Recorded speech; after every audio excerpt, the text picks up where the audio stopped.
Hello बच्चों, आप लोगों के क्या हाल चाल हैं।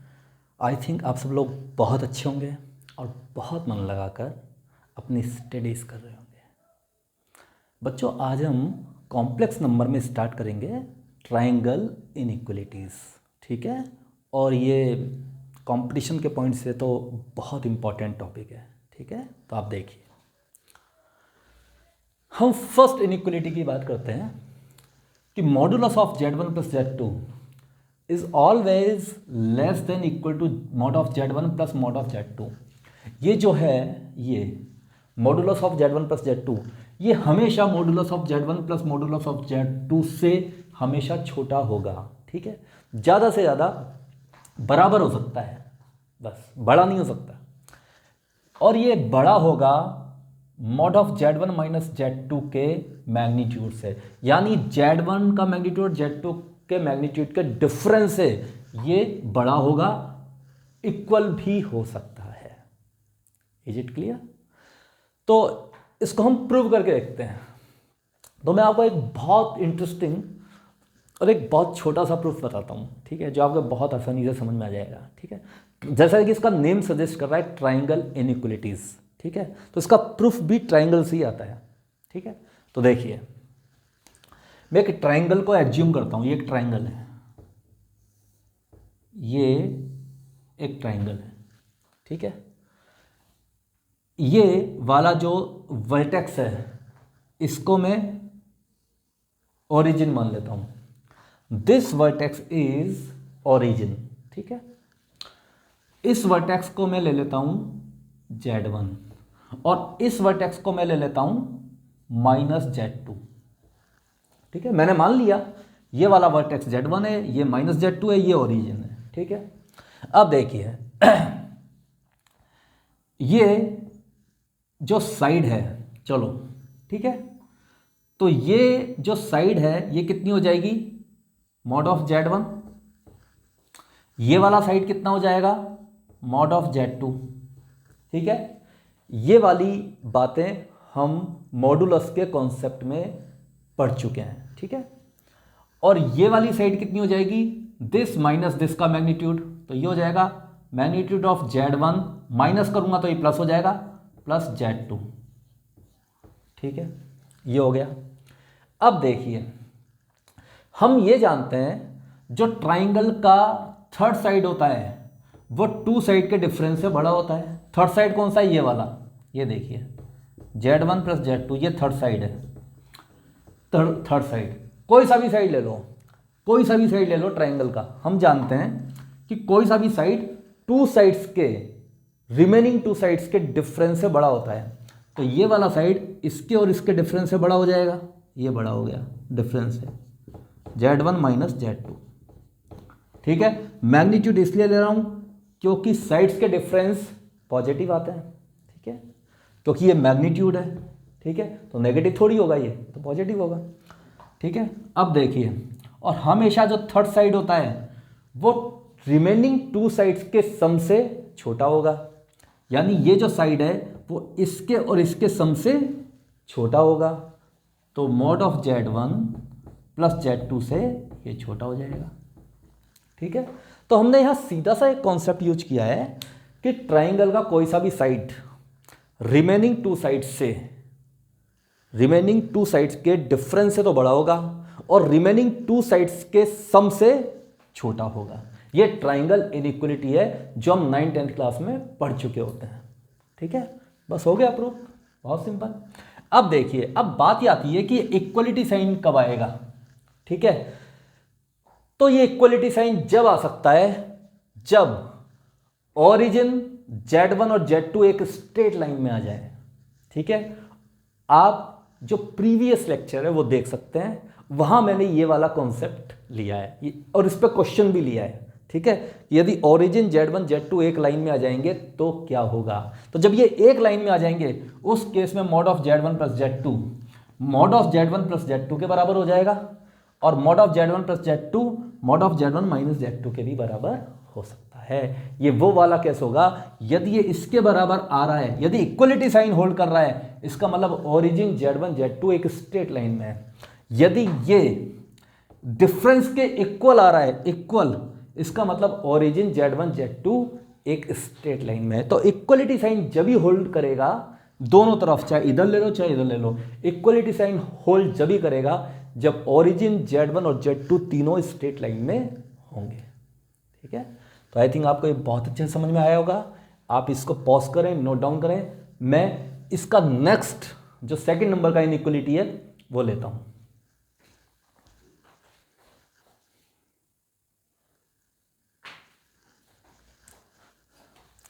हाँ तो बच्चों, सेकंड केस में हम क्या करेंगे, हमने प्लस की जगह हम माइनस ले लिया। ठीक है, बाकी इनइक्वलिटी एज इट इज रहेगा, उसमें कोई चेंज नहीं आएगा। Z1 और Z2 के डिफरेंस का मैग्नीट्यूड Z1 का मैग्नीट्यूड प्लस Z2 के मैग्नीट्यूड से छोटा होगा और इक्वल भी हो सकता है, और डिफरेंस दोनों के डिफरेंस से बड़ा होगा, इक्वल भी हो सकता है। और ये मैं आपको बता चुका हूँ, इक्वलिटी साइन जब ही होल्ड करेगा जब ओरिजिन Z1 और Z2 ये तीनों स्ट्रेट लाइन में आ जाएंगे। ठीक है, Z1 Z2 ओरिजिन तीनों स्ट्रेट लाइन में आ जाएंगे तो इक्वलिटी साइन होल्ड कर जाएगा। प्रीवियस लेक्चर में ये हम अंडरस्टैंड कर चुके हैं। अब देखिए इसको प्रूव करें, बहुत सिंपल, वही ट्रायंगल इनइक्वलिटी। देखिए ये मैंने ट्रायंगल के एक ट्रायंगल लिया, इसके 3 वर्टेक्स ले लिए, O, ये A B। जो O जो वर्टेक्स है वो रिप्रेजेंट हो रहा है ओरिजिन से, जो A वर्टेक्स है वो रिप्रेजेंट हो रहा है Z1 से, और B वर्टेक्स रिप्रेजेंट हो रहा है Z2 से। Is it clear? अब देखिए OA कितना आ जाएगा, मैग्नीट्यूड Z1, ये OA हो गया। OB कितना हो जाएगा, मैग्नीट्यूड ऑफ Z2, और AB कितना हो जाएगा, magnitude of Z1 minus Z2। Clear? अब ट्रायंगल इनइक्वलिटी लगाते हैं इस पे, इस साइड पे। जो AB होगा वो AB जो साइड होगा वो OA प्लस OB से तो छोटा होगा, लेकिन OA माइनस OB के मैग्नीट्यूड से बड़ा होगा। ठीक है, जो AB साइड होगा वो OA प्लस OB, जो थर्ड साइड है वो रिमेनिंग 2 साइड के सम से छोटी होती है और उनके डिफरेंस से बड़ी होती है। ट्रायंगल इनइक्वलिटी है जो हम 10th क्लास में स्टडी कर चुके हैं। अब देखिए सॉरी, AB कितना हो जाएगा, AB mod of Z1 minus Z2, it is greater then OA कितना है, Z1, ये mod of Z1 minus mod of Z2। ठीक है, and that is less then mod of Z1 plus mod of Z2। ये हो गया। ठीक है, और इक्वलिटी साइन कब होल्ड कर जाएगा, जब ओरिजिन Z1 Z2 तीनों स्ट्रेट लाइन में आ जाएंगे तो इस इक्वलिटी साइन होल्ड कर जाएगा। ठीक है, ये हमने आपको कल भी बताया था। ठीक है, चलो आज भी बता देते हैं। चलो सपोज करो ये एक स्ट्रेट लाइन है। ठीक है, अब देखिए ये सपोज करो ये है ओरिजिन, ये है Z1, ये है Z2। ठीक है, ये O है, O रिप्रेजेंट हो रहा है ओरिजिन से, A पॉइंट रिप्रेजेंट हो रहा है Z1 से, B पॉइंट रिप्रेजेंट हो रहा है Z2 से। तो साफ साफ दिख रहा है यहाँ पे AB equal to OA plus OB आ जाएगा। तो AB कितना हो गया, Z1 माइनस Z2 का मैग्नीट्यूड। ठीक है, Z1 माइनस Z2 का मैग्नीट्यूड ये हो गया AB। OA कितना हो जाएगा, mod of Z1 plus mod of Z2 हो गया ना। तो मैं यही कह रहा था, जो इक्वलिटी साइन होल्ड होगा वो तभी होल्ड होगा जब ओरिजिन Z1 Z2 एक स्ट्रेट लाइन में, तीनों के तीनों कॉम्प्लेक्स नंबर एक स्ट्रेट लाइन में आ जाएंगे। ठीक है, तो आपको बहुत अच्छे से ये इनइक्वलिटी समझ में आया होगा। ये दोनों इनइक्वलिटीज बहुत इंपॉर्टेंट है, तो आप पॉज करें, नोट डाउन करें, हम आगे चलते हैं।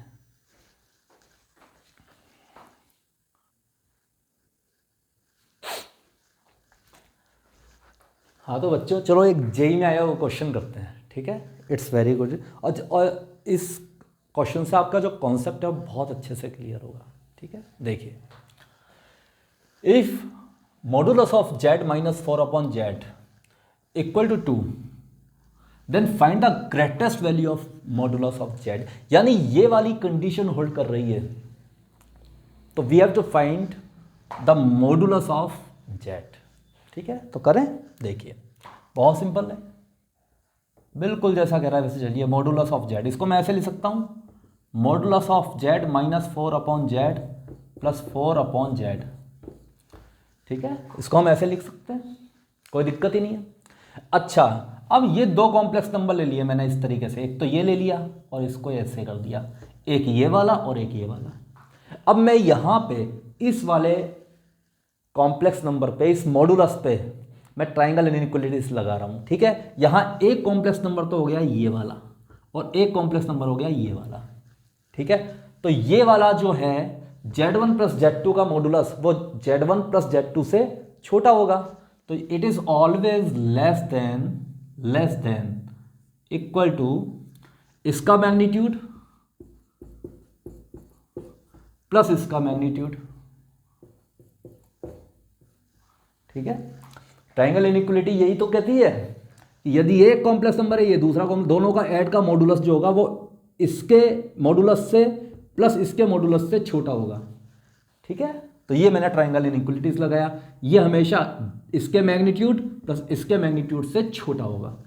अब देखिए ये क्या है, ये पूरा क्या है, ये पूरा क्या है, ये पूरा है मैग्नीट्यूड ऑफ जेड, यही तो है magnitude of Z that is less than, क्योंकि this is equal to this, ये पूरा किसके इक्वल है, इसके, ये पूरा इसके इक्वल है, तो magnitude of Z that is less than equal to इसका जो वैल्यू है, इसका वैल्यू है 2 प्लस 4 का मैग्नीट्यूड 4 हो जाएगा और जेड का मैग्नीट्यूड जेड, ठीक है। ये मैग्नीट्यूड का प्रॉपर्टी है, मॉडुलस का प्रॉपर्टी है, ठीक है, कि ऊपर 4 अपॉन जेड पूरे का जो मैग्नीट्यूड होगा ऊपर वाले का मैग्नीट्यूड अपॉन नीचे वाले का मैग्नीट्यूड, तो ऊपर वाले का मैग्नीट्यूड तो आ जाएगा 4 और नीचे वाले का मैग्नीट्यूड आ जाएगा modulus of Z, magnitude of Z. अब देखिए, अब हम क्या कर सकते हैं, मॉडुलस ऑफ जेड ये पॉजिटिव है, ठीक है, तो मैं इससे मल्टीप्लाई कर देता हूं, तो ये हो जाएगा modulus of Z square less then twice modulus of z plus 4, इसको मैं यहाँ ले जाता हूँ, ये हो जाएगा modulus of Z square minus twice modulus of Z, ठीक है, लेस देन इक्वल टू 4। मैंने यहाँ भी 1 ऐड कर दिया, यहाँ भी 1 ऐड कर दिया, तो ये हो जाएगा मॉडुलस ऑफ जेड माइनस 1 का whole square less than equal to 5। Is it clear? तो ये हो जाएगा modulus of z minus 1। Is it clear? Modulus of z minus 1 that is always less than equal to √5। Is it clear? अच्छा, अब आप कहेंगे sir आपने ऐसा क्यों लिखा? इसलिए लिखा क्योंकि मुझे इसका ग्रेटेस्ट वैल्यू चाहिए, ठीक है। ये √5 से जो है वो हमेशा छोटा होगा, लेकिन माइनस √5 से बड़ा होगा, वो मैंने इसलिए कंडीशन नहीं लिया क्योंकि मुझे इसका ग्रेटेस्ट वैल्यू चाहिए, ग्रेटेस्ट वैल्यू। तो it is always less than equal to √5, तो यहाँ से आ जाएगा मॉडुलस ऑफ जेड, ये इधर आ जाएगा, दैट इज √5 प्लस 1। तो it is always less then √5 plus 1, इससे हमेशा छोटा होगा, हमेशा छोटा ही आएगा, ज़्यादा से ज़्यादा बराबर हो सकता है, इसको क्रॉस नहीं कर पाएगा। तो इसका ग्रेटेस्ट वैल्यू क्या हो जाएगा? √5 plus 1, that is the answer. ठीक है, बहुत ईजी क्वेश्चन है। तो अब इसको पॉज करें, नोट डाउन करें, मैं नेक्स्ट क्वेश्चन लेता हूँ।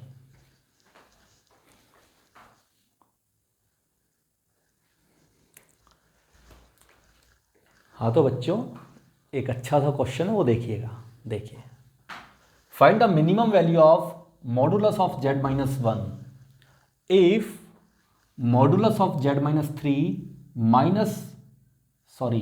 Modulus of z minus 3 minus z plus 1 फिर मॉडुलस इक्वल टू 2। ठीक है, देखिए दोबारा देखिए, find minimum value of modulus of z minus 1 if modulus of z minus 3 minus z plus 1 equal to 2। ठीक है, यानी आपसे ये पूछ रहा है कि इस मॉडुलस का z माइनस 1 के मैग्नीट्यूड का मिनिमम वैल्यू क्या होगा इफ दिस इक्वल टू 2। ठीक है, यानी इसका मिनिमम वैल्यू फाइंड आउट करना है, लेकिन इस वाली कंडीशन को यूज करना है। तो देखिए, मैं ऐसा कर सकता हूं, ऐसे लिख सकता हूं, modulus of z minus 1 equal to half twice z minus 2। मैं ऐसे लिख सकता हूं। आप कहेंगे सर आपने ऐसे क्यों लिखा? अगले 2-3 स्टेप्स में आपको ये पता लग जाएगा कि मैंने क्यों लिखा है। देखिए इसी स्टेप में पता लग जाएगा आपको कि मैंने ऐसा क्यों किया।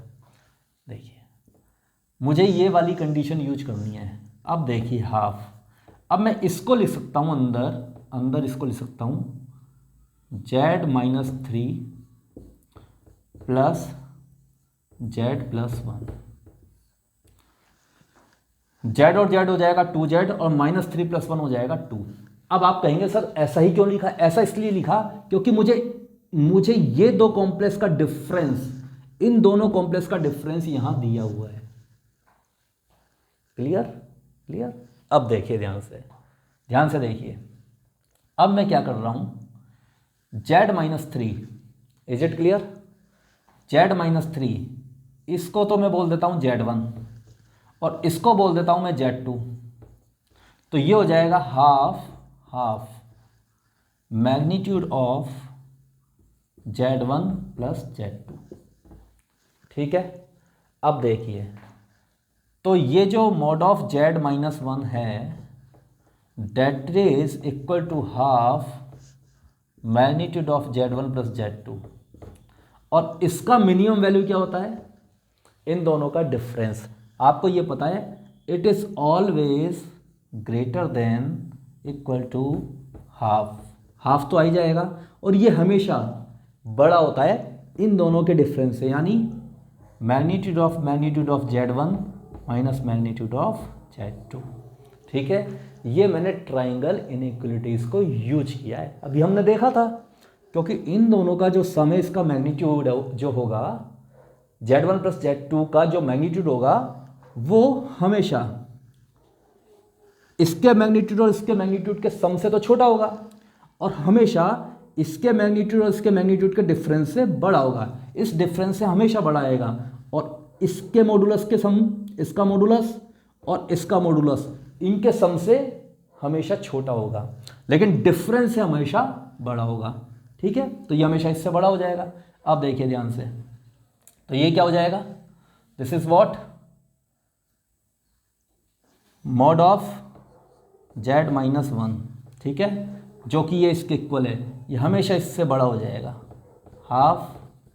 अब मॉडुलस ऑफ z1 की वैल्यू क्या थी? इसको मैंने z1 बोला था तो z-3, और इसको मैंने z2 बोला था, इसको z2, तो ये हो जाएगा माइनस, और z2 क्या है? ये z+1। ठीक है, तो ये कितना हो जाएगा? That is equal to half, और ये पूरा इसको इक्वल दे रखा है 2 के, डेट इज 2, तो 2 से 2 कैंसिल, डेट इज 1। तो ये हमेशा क्या होगा? Mod of z-1 that is always greater than equal to 1। Is it clear? तो इसका मिनिमम वैल्यू कितना हो जाएगा? 1 इज द आंसर। ये हमेशा 1 से बड़ा होगा। ठीक है, हमेशा 1 से बड़ा होगा, तो इसका मिनिमम वैल्यू कितना हो जाएगा? 1। तो आप इसको पॉज करें, नोट डाउन करें, मैं नेक्स्ट क्वेश्चन लेता हूं।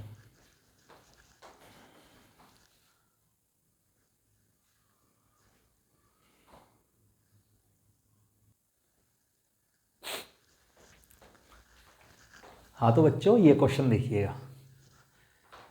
ये क्वेश्चन कह रहा है if z is any complex number such that modulus of z+4 is less than equal to 3।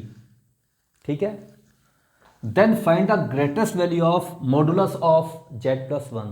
ये क्वेश्चन आपको कह रहा है बच्चों, यदि modulus of z+4 that is always less than equal to 3, ये 3 से बड़ा नहीं हो सकता, ये 3 से छोटा ही होगा, ज़्यादा से ज़्यादा 3 के इक्वल हो सकता है बस। ठीक है, तो आपको z+1 का मॉडुलस का ग्रेटेस्ट वैल्यू फाइंड आउट करना है। ठीक है, करें, देखिए हम उसी से स्टार्ट करते हैं जो हमें फाइंड आउट करना होता है। ठीक है, तो z+1 का magnitude that is equal to अब मुझे ये वाली चीज़ यूज करनी है, ये वाली कंडीशन। मैथ्स में यही होता है, जो दिया होता है उसको यूज करना होता है। ठीक है, तो मैं क्या इसको कैसे लिख सकता हूँ? z+4 - 3 ऐसे लिख सकता हूँ। अब एक कॉम्प्लेक्स नंबर तो ये हो गया और एक ही हो गया। ठीक है, तो it is always less than equal to, एक कॉम्प्लेक्स नंबर ये है, एक कॉम्प्लेक्स नंबर ये है, यानी इसका और इसका डिफरेंस है, ठीक है, और इनका जो मैग्नीट्यूड है, तो ट्राइंगल इनइक्वलिटीज लगाते हैं तो it is always less than equal to इसका मैग्नीट्यूड प्लस इसका मैग्नीट्यूड। तो 3 का मैग्नीट्यूड तो 3 ही आएगा, ठीक है, 3 का मैग्नीट्यूड 3 होगा। अब देखिए तो ये कितना हो जाएगा, z plus 1 less than equal to this plus this, और इसका मैक्सिमम वैल्यू कितना है 3, तो that is 3 plus 3 and that is equal to 6। तो it is always less than equal to 6, तो इसका मैक्सिमम वैल्यू कितना हो जाएगा 6, ठीक है, बहुत सिंपल है। तो पॉज करिए, नोट डाउन करिए, हम नेक्स्ट क्वेश्चन लेते हैं।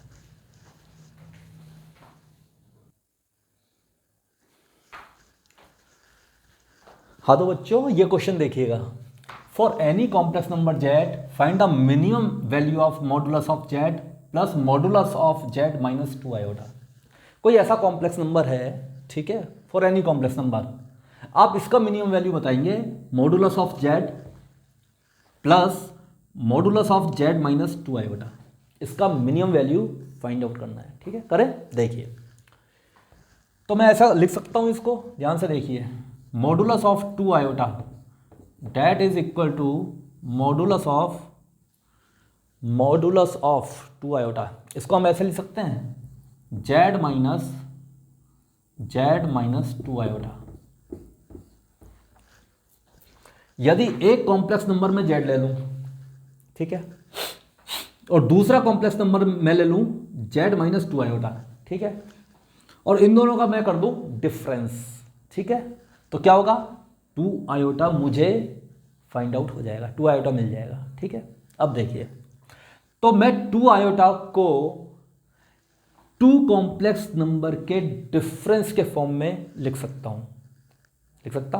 अब देखिए, अब ये जो कॉम्प्लेक्स, यहां हम ट्राइंगल इनइक्वलिटीज लगा देते हैं, लगाएं तो देखिए ये जो z माइनस 2 आयोटा है, ठीक है, modulus of z minus 2 iota, ठीक है, दो कॉम्प्लेक्स नंबर का जो डिफरेंस होगा, ठीक है, वो हमेशा इसके मैग्नीट्यूड और इसके मैग्नीट्यूड के डिफरेंस से बड़ा होगा, यानी it is always greater than equal to mod of z, ठीक है, और मॉड ऑफ z नहीं, डिफरेंस तो बनेगा ही नहीं ना बच्चों, डिफरेंस नहीं बनेगा। आपको ये वैल्यू फाइंड आउट करनी है, find the minimum value of modulus of z plus mod of z minus 2 iota, ठीक है, इसकी मिनिमम वैल्यू फाइंड आउट करनी है, ठीक है। तो देखिए फिर हम क्या करेंगे, फिर हम एक काम करेंगे फिर this is always less than equal to, ठीक है, हम ग्रेटर देन वाली नहीं लगाएंगे, लेस देन वाली लगाएंगे, लेस देन इक्वल टू इसका मैग्नीट्यूड प्लस इसका मैग्नीट्यूड z माइनस 2 आयोटा। अच्छा ऐसा क्यों करेंगे, यदि मैं माइनस ले लेता ना यहाँ, तो फिर मुझे ये फाइंड आउट करना है, ये नहीं आ पाता, ठीक है, मुझे तो ये फाइंड आउट करना है ना, तो मुझे यहाँ प्लस लाना है, ठीक है, तो प्लस कब लाऊंगा, जब मैं लेस देन वाला लूंगा, ठीक है, क्योंकि इसका डिफरेंस का मैग्नीट्यूड इसका मैग्नीट्यूड प्लस इसके मैग्नीट्यूड से हमेशा छोटा होगा। दिस इज ट्राइंगल इनइक्वलिटी, जो फर्स्ट नंबर की इनइक्वलिटी है, ठीक है। अब देखिए क्या होगा, this is equal to what, ये इसके इक्वल है, तो दिस इज 2 आयोटा का magnitude less than equal to mod of z plus mod of z minus 2 iota.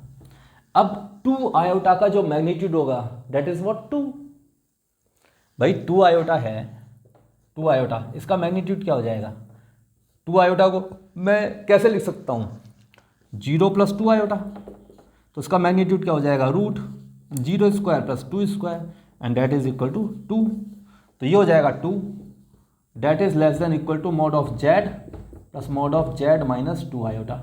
आपको यही फाइंड आउट करना है कि mod of z plus mod of z minus 2 iota का मिनिमम वैल्यू क्या होगा, तो it is always greater than equal to 2, तो 2 से ये बड़ा होगा, इसका मतलब इसका मिनिमम वैल्यू 2 आ जाएगा।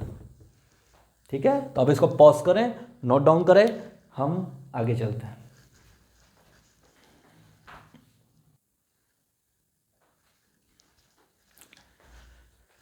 हाँ तो बच्चों ये क्वेश्चन देखिएगा, if z is a complex number then find minimum value of modulus of z plus modulus of z minus 1 plus modulus of 2z minus 3।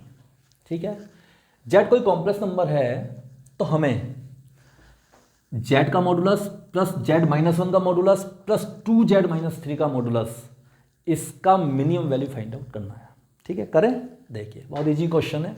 देखिए ये मॉडुलस ऑफ z, ये मॉडुलस ऑफ z माइनस 1 और ये modulus of 2z minus 3। Is it clear?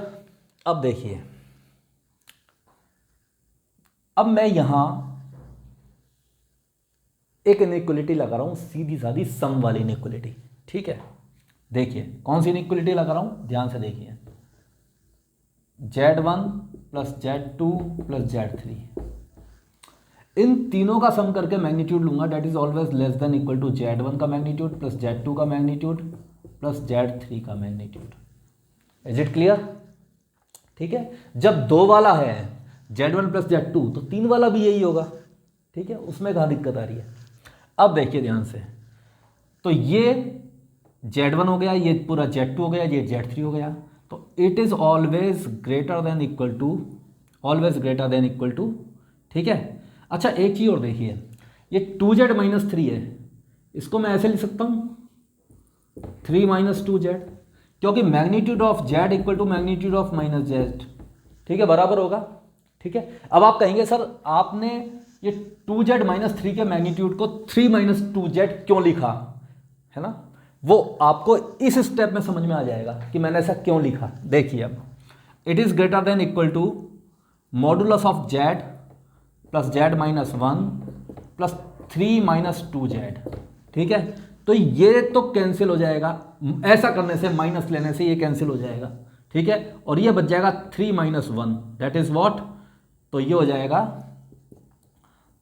Modulus of 2 and that is equal to 2, तो it is always greater than equal to 2, तो 2 is the minimum value.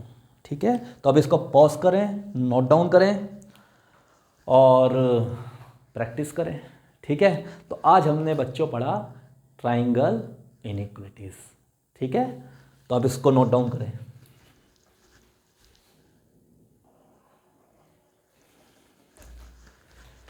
हाँ तो बच्चों, अब आप जो ट्राइंगल इनइक्वलिटीज के जो क्वेश्चंस हैं उनकी प्रैक्टिस करिए, जो भी बुक आपके पास है आप उसमें से प्रैक्टिस करें।